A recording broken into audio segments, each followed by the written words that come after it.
अपने वह नहीं होते जो तस्वीरों में साथ खड़े होते हैं। अपने तो वह होते हैं जो तकलीफों में साथ खड़े होते हैं। सबके दिलों का एहसास अलग होता है। इस दुनिया में सबका व्यवहार अलग होता है। आंखें तो सबकी एक जैसी ही होती हैं, पर सबका देखने का अंदाज अलग होता है। लोग कहते हैं जिंदगी मिली है अपने हिसाब से जीने के लिए, लेकिन वही लोग सुबह होते ही किसी और के हिसाब से जीने चले जाते हैं। दिमाग कहता है कि लोगों के साथ वैसा ही व्यवहार करूं जैसा वह हमारे साथ करते हैं, लेकिन फिर दिल कहता है कि अगर हम भी उनके जैसे बन गए तो उनमें और हम में फर्क क्या रह जाएगा। हासिल कर एक मुकाम नया वक्त बदल जाता है, इंसान बदल जाते हैं, वक्त वक्त पर रिश्तों के अंदाज बदल जाते हैं। कभी कह दिया अपना तो कभी कर दिया पराया, दिन और रात की तरह।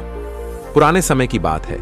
एक महान विद्वान ब्राह्मण थे जिसका नाम आचार्य त्रिपाठी था। आचार्य के परिवार में सिर्फ वह, उसकी पत्नी और उनका एक छोटा बेटा था। आचार्य का अधिकांश समय अध्ययन और लेखन में ही व्यतीत होता था।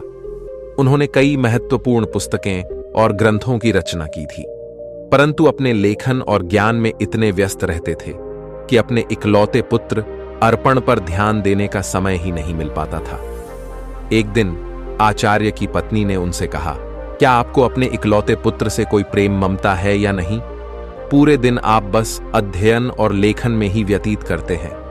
आचार्य ने उत्तर दिया, मेरे पास इन भावनाओं के लिए समय कहाँ है। आचार्य जी विद्वानों के बीच बहुत प्रतिष्ठित थे और राजा के दरबार में भी उनका बहुत सम्मान था। राजा ने कई बार उन्हें अपने दरबार में सलाहकार बनने के लिए अनुरोध किया था, लेकिन आचार्य हमेशा यह कहकर इनकार कर देते कि महाराज, आपकी सेवा में आने पर मुझे आपकी चापलूसी करनी पड़ेगी, जो मैं नहीं कर सकता। दूसरी तरफ उनका पुत्र अर्पण अपनी मां की अत्यधिक लाड़ प्यार में बिगड़ गया था। वह पाठशाला जाने की बजाय आवारा लड़कों के साथ समय बिताने लगा। आचार्य जी अपने लेखन और अध्ययन में इतने व्यस्त रहते थे कि उन्हें अपने पुत्र की हरकतों का पता ही नहीं चलता था। अर्पण ने जुआ खेलना शुरू कर दिया और समय के साथ मदिरा पान भी करने लगा। उसकी संगत कुछ चोर उचक्के जैसे युवकों के साथ हो गई थी। एक दिन की बात है, अर्पण अपने चोर दोस्तों के साथ मंदिर में चोरी करने के लिए जाता है, और जब वह तीनों मंदिर में सौरी कर रहे थे, तभी एक पहरेदार ने उन तीनों को सौरी करते हुए पकड़ लिया और उसे पकड़कर सीधे राजा के पास ले गए और बोले, महाराज, यह लड़के मंदिर में चोरी करते हुए पकड़े गए हैं और इनमें से एक आचार्य जी का पुत्र अर्पण है। यह सुनकर राजा भी अचंभित रह गए कि ज्ञान और धर्म का उपदेश देने वाले आचार्य का पुत्र चोरी में लिप्त है। राजा ने तुरंत एक सैनिक को आचार्य जी के घर पर सूचना देने के लिए भेजा। सैनिक ने जाकर कहा, आचार्य जी, आपका बेटा राजमहल में है, उसे मंदिर में चोरी करते हुए पकड़ा गया है। यह सुनकर आचार्य जी ने कहा, ओ, ये क्या मेरे मुंह पर काली खपत लग गई, अब मैं किसी को क्या मुंह दिखाऊंगा। उनकी पत्नी ने कहा, महाराज आपका बहुत सम्मान करते हैं, आप चाहे तो उसे माफी मिल सकती है। आचार्य जी ने उत्तर दिया, नहीं, मैं एक अपराधी की सिफारिश कर नहीं करूंगा, यह भी एक अपराध है। उसकी पत्नी ने धमकी दी, अगर आप राजा के पास नहीं जाएंगे तो मैं अपनी जान दे दूंगी। इस प्रकार आचार्य जी ने अपने सिद्धांतों के आगे झुकने से इनकार कर दिया, और यही उनके व्यक्तित्व की महानता को दर्शाता है। आचार्य ने भारी मन से कहा, ओह, तुम्हारी इस जिद की वजह से मुझे राजा के पास जाना ही पड़ेगा। पत्नी की बात मानकर अनिच्छा के बावजूद वे राजमहल पहुंचे। दरबार में उन्होंने राजा से निवेदन किया, राजन, मेरा पुत्र अभी नाबालिग है, उसे क्षमा कर दीजिए। राजा ने गंभीरता से जवाब दिया, यदि ऐसी बात है तो आपको राज दरबार में सभी के सामने मुझसे सार्वजनिक रूप से माफी मांगनी होगी, तभी मैं आपके बेटे को माफ कर सकता हूं। आचार्य ने सिर झुकाकर कहा, ठीक है राजन, मैं भरे दरबार में आपसे अपने बेटे के लिए क्षमा याचना करता हूं। आचार्य की इस विनती पर राजा ने उनके बेटे को इस शर्त पर माफ कर दिया कि भविष्य में वह कोई अपराध नहीं करेगा। परंतु इस घटना के बाद आचार्य जी की प्रतिष्ठा में धक्का लग गया। वे जहां भी जाते लोग उसे कहते कि आचार्य का बेटा चोर और उचक्के है। ये सब सुनकर आचार्य जी को बहुत दुख होता। इस अपमान और बेइज्जती के चलते आचार्य जी अब बीमार रहने लगे। उनके स्वास्थ्य पर इसका गहरा असर पड़ा। बेटा तो घर आ गया, लेकिन चोरी की उसकी आदत गई नहीं। उसने आचार्य जी की किताबें उठाकर बेचना शुरू कर दिया। एक दिन आचार्य जी ने पूछा, मेरी पुस्तकें कहाँ गई? तो बेटे ने लापरवाही से कहा, पिताजी मैंने घर का कोड़ा कचरा साफ कर दिया। आचार्य क्रोधित होकर बोले, अरे निकम्मे, तूने मेरा सर्वनाश कर दिया बेटा। उसे स्वर में बोला, आप तो हमेशा मुझे कोसते ही रहते हैं। मुझे लगा वो किताबें किसी काम की नहीं, इसलिए मैंने उसे बेच दिया। आचार्य जी ने उसे ज्यादा कुछ कहा नहीं। समय बीतने के साथ साथ आचार्य की बीमारी और गंभीर होती गई। वे चिंतित थे कि उनके बाद उनकी पत्नी और आवारा बेटे का क्या होगा। वे बीमार थे, फिर भी एक महत्वपूर्ण ग्रंथ की रचना कर रहे थे। वे सोचते, मैं यह ग्रंथ पूरा करके ही मरूंगा। बीमारी के बावजूद वे दिन रात लिखते रहे और एक दिन उनका यह ग्रंथ पूरा हो गया। उन्होंने सोचा, मेरा ग्रंथ तो पूरा हो गया है, लगता है मेरे जीवन के दिन भी पूरे हो गए हैं। उस दिन उन्होंने अपने बेटे को पास बुलाया और कहा, बेटा अभी भी समय है, तुम संभल सकते हो, अपने आप को काबिल बना सकते हो। उन्होंने अपना लिखा हुआ ग्रंथ बेटे को देते हुए कहा, बेटा तुम्हारी बर्बादी मेरी ही लापरवाही का नतीजा है। यह अमूल्य ग्रंथ संभाल कर रखो, तुम्हें देने के लिए मेरे पास कुछ और नहीं है। अर्पण ने वह ग्रंथ की पोथी अपने पास रखी, परंतु मन ही मन वह सोच रहा था, मैं इस पोथी का क्या करूंगा? मुझे पढ़ना लिखना तो आता ही नहीं। अगर पिताजी ने कुछ पैसे देते तो बात भी थी। अगले दिन सुबह आचार्य का देहांत हो गया। उनकी मृत्यु के बाद उनके परिवार पर मानो दुखों का पहाड़ टूट पड़ा था, परंतु अर्पण को इस बात की कोई चिंता नहीं थी। वह तो अपने पिताजी के सामान में धन की तलाश करने लगा। पिताजी ने मेरे लिए एक कौड़ी भी नहीं छोड़ी। अर्पण निराश होकर बैठ गया। कुछ समय और बीता तो मां बेटे की हालत इतनी खराब हो गई कि खाने के भी लाले पड़ने लगे। एक दिन मां ने तंग आकर बेटे से कहा, बेटा कुछ काम धंधा करके लाओ, नहीं तो हम भूख मर जाएंगे। अर्पण ने उदास मन से जवाब दिया, मां मुझ जैसे अनपढ़ और बदनाम को कौन काम देगा? यह सुनकर मां ने सोचा, क्यों ना मैं राजा के पास जाऊं। मेरे पति का राजा बहुत सम्मान करते थे, शायद वह हमारी मदद कर दे। यह सोचकर वह राज दरबार पहुंची और राजा से गुहार लगाई, महाराज हम भूखों मर रहे हैं, हमारी मदद कीजिए। राजा ने खड़े स्वर में कहा, क्या मदद? तुम्हारे पति को मैंने बहुत बार सलाहकार बनने के लिए अनुरोध किया था, लेकिन आचार्य हमेशा यह कहकर इनकार कर देते कि महाराज आपकी सेवा में आने पर मुझे आपकी चापलूसी करनी पड़ेगी, जो मैं नहीं कर सकता। राजा ने कहा, तुम्हारा बेटा अब कमाने लायक है, मैं तुम्हारी कोई मदद नहीं कर सकता। निराश होकर मां घर लौट आई। घर पहुंचकर अर्पण ने मां को अपने पिता की दी हुई पोथी दिखाते हुए पूछा, मां पिताजी ने यह पोथी मुझे क्यों दी? मां ने दुखी स्वर में कहा, बेटा यह तेरे पिता की ज्ञान की आखिरी निशानी है। अर्पण ने उस पोथी को पढ़ने की कोशिश की, पर वह उसके लिए काला अक्षर भैंस बराबर थी। कुछ सोचकर वह अपने पड़ोस के रामू काका के पास गया और बोला, रामू काका आप तो पढ़े लिखे हैं, क्या आप मुझे इस पोथी का मतलब बता सकते हैं? रामू काका ने पोथी खोलकर देखा और बोले, इसमें तो बहुत कठिन श्लोक लिखे हैं, इनका अर्थ तो कोई महापंडित ही बता सकता है। अर्पण निराश होकर वापस लौट आया। उसने कई जगह काम ढूंढने की कोशिश की, पर अपनी बुरी छवि के कारण किसी ने उसे काम पर रखने से इनकार कर दिया। वह जहां भी जाता लोग उसे दुत्कार कर भगा देते थे।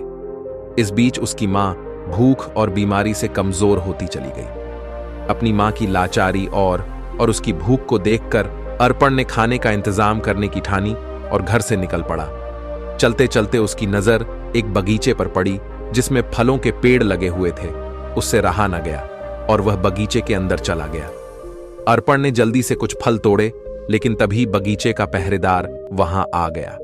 सहयोग से वह बगीचा महाराज का था। एक बार फिर अर्पण को पकड़कर महाराज के सामने पेश कर दिया गया। पहरेदार ने कहा, महाराज यह आपके बगीचे से फल चुरा रहा था। राजा ने गुस्से में कहा, अरे तुम्हारी अब तक आंखें नहीं खुली, तुमने फिर से चोरी की। अर्पण गिर गिर कर बोला, महाराज मैं कई दिनों से भूखा हूं। राजा ने कड़क आवाज में कहा, चुप हो जाओ, अगर तुम आचार्य के पुत्र ना होते तो तुम्हें सूली पर चढ़ा देता। तुम्हारी यही सजा है कि तुरंत मेरा राज्य छोड़ दो। वह बेचारा कह भी नहीं पाया कि वह भूख से लाचार है। राज्य से निकाले जाने की सजा पाकर जब बेचारा अर्पण घर लौटा तो उसकी मां की मृत्यु हो चुकी थी, क्योंकि कई दिनों से उसने कुछ नहीं खाया था और उसे हमेशा चिंता सताती रहती कि मेरे जाने के बाद मेरे बेटे का क्या होगा। दुखी मन से उसने अपनी मां का अंतिम संस्कार किया और राज्य छोड़ने का निश्चय कर लिया। अर्पण ने अपने पिता की दी हुई पोथी को संभालकर एक थैले में डाला और राज्य छोड़कर चल दिया। दोस्तों, जिंदगी के एहसास बदल जाते हैं जब कोई हाथ और साथ दोनों ही छोड़ देता है। तब कुदरत कोई ना कोई उंगली पकड़ने वाला भेज देता है। मुस्कुराकर चलते रहिए। मुंह पर कड़वा बोलने वाले कभी धोखा नहीं देते। डरना तो मीठा बोलने वालों से चाहिए जो दिल में नफरत पालते हैं और समय के साथ बदल जाते हैं। नामुमकिन कुछ भी नहीं है। हम वह सब कर सकते हैं जो हम सोच सकते हैं, और वह सब सोच सकते हैं जो हमने कभी नहीं सोचा कि सब कुछ संभव है। हर कोई कहता है कि ईश्वर नजर नहीं आता। सच तो यह है कि जब संकट में कोई साथ नहीं देता तो वही नजर आता है। सहारे इंसान को खोखला कर देते हैं और उम्मीदें कमजोर कर देती हैं। अपनी ताकत के बल पर जीना शुरू कीजिए। आपका खुद से अच्छा साथी और हमदर्द कोई और नहीं हो सकता। यकीन जानिए, अगर आप हारना सीख लेंगे तो जीत रोती पीटती आप तक चली ही आएगी। वक्त आपका है। चाहो तो सोना बना लो, चाहो तो सोने में गुजार दो। अगर आप जानते हैं कि आप वाकई में सही हैं तो लोगों को जो चाहे कहने दो। फिर पीठ पीछे आपकी बात चले भी तो घबराना मत, क्योंकि बात उन्हीं की होती है जिनमें कोई बात होती बढ़ते रहे कदम। बस मंजिल की ओर कुछ मिले ना मिले, तजुर्बा तो नया होगा। भूमि पर फल के लिए श्रम सबको करना पड़ता है। परमात्मा सिर्फ लकीरें देता है, उसमें रंग हमको भरना पड़ता है। अर्पण चलते चलते वह एक घने जंगल में पहुंचा और सोचा, यही फूल फल खाकर गुजारा करूंगा। वह एक पेड़ के नीचे बैठ गया और अपने पिता की पोथी को खोलकर फिर से पढ़ने की कोशिश करने लगा। शायद इसमें छिपे ज्ञान से मेरे दुखों का अंत हो जाए। बेचैनी में वह पोथी के पन्ने पलट रहा, लेकिन उसे कुछ समझ नहीं आ रहा था। उसने सोचा कि काश मैं पढ़ पाता। पिताजी ने मरते वक्त कहा था कि यह ग्रंथ अमूल्य है। अचानक हवा का एक तेज झोंका आया और पोथी में से कुछ पन्ने उड़ गए। अर्पण ने उन पन्नों को पकड़ने की कोशिश की, पर वह असफल रहा। वह सोचने लगा, पता नहीं कितने पन्ने उड़ गए हैं। उसने पोथी को वापस बंद किया और आराम करने के लिए पेड़ के नीचे सो गया। उसी जंगल में एक युवराज शिकार खेलने के लिए भटक रहा था। हवा में उड़ता हुआ पोथी का एक पन्ना उसके हाथ लग गया। उसने उसे देखा और पढ़ने लगा। किसी ने सुंदर हस्तलिपि में संस्कृत का श्लोक लिखा है, किंतु मैं संस्कृत नहीं जानता। कुछ सोचकर युवराज ने वह पन्ना अपनी जेब में रख लिया और शिकार की तलाश में आगे बढ़ गया। तभी उसकी नजर एक हिरण पर पड़ी और वह उसका पीछा करने लगा। हिरण अपनी जान बचाने के लिए एक प्राचीन मंदिर की दिशा में भागा और युवराज उस प्राचीन मंदिर में दाखिल हो गया। जंगल के बीच में यह एक प्राचीन मंदिर था जहां कुछ वनवासी पूजा कह रहे थे। उनका पुजारी कह रहा था, भाइयों, देवी को प्रसन्न करने के लिए हमें नौजवान युवक की बलि देनी होगी। तभी युवराज ने मंदिर में प्रवेश किया। वनवासियों ने उसे देखा और बोले, पुजारी जी, संयोग की बात है, युवक भी आ गया, क्यों ना इसी की बलि दे दी जाए। यह सुनकर युवराज सोच में पड़ गया। अगर मैंने इन्हें अपना असली परिचय दे दिया तो यह मुझे अवश्य ही बलि पर चढ़ा देंगे, क्योंकि यह शत्रु देश के राजा का है। वनवासियों ने युवराज को रस्सियों से बांध दिया। तब युवराज ने कहा, पुजारी जी, मैं एक नीच कुल की संतान हूं, मेरी बलि देने से देवी अपवित्र हो जाएंगी। पुजारी ने हंसते हुए सख्त स्वर में कहा, अरे देवी को बलि चाहिए, उन्हें ऊंच नीच से कोई मतलब नहीं है।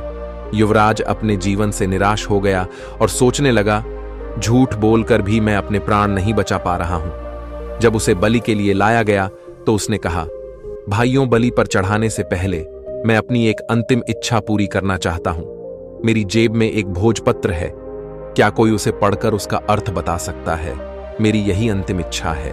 पुजारी ने कहा, अवश्य लाओ, मैं तुम्हें उसका अर्थ बताता हूं। पुजारी ने उस ग्रंथ के पन्ने को अपने हाथ में उठाया और कहने लगा, इस भोजपत्र पर 2 श्लोक अंकित है।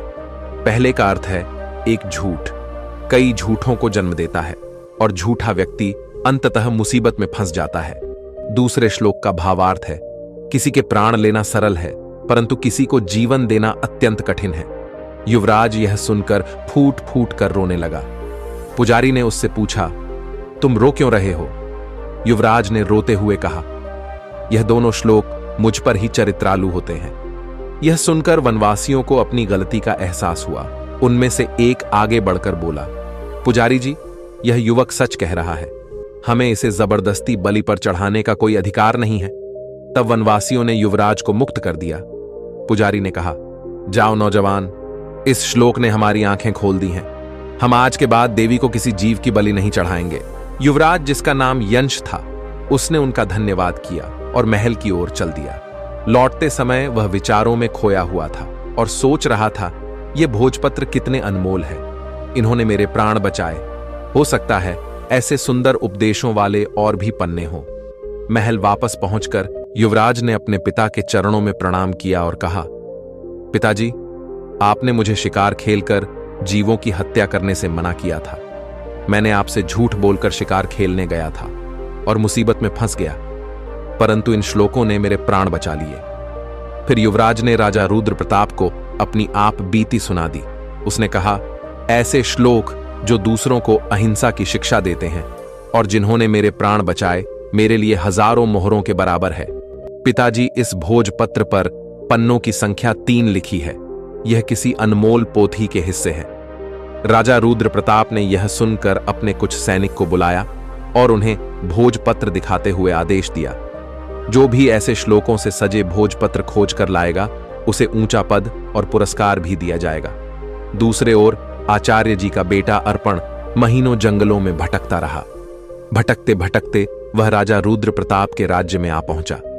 नगर में आकर भी उसने कई लोगों से सहायता मांगी, परंतु हर कोई उसे दुत्कार कर भगा देता था, क्योंकि इतने दिनों से भटकते भटकते अर्पण एक भिखारी जैसा दिखने लगा था।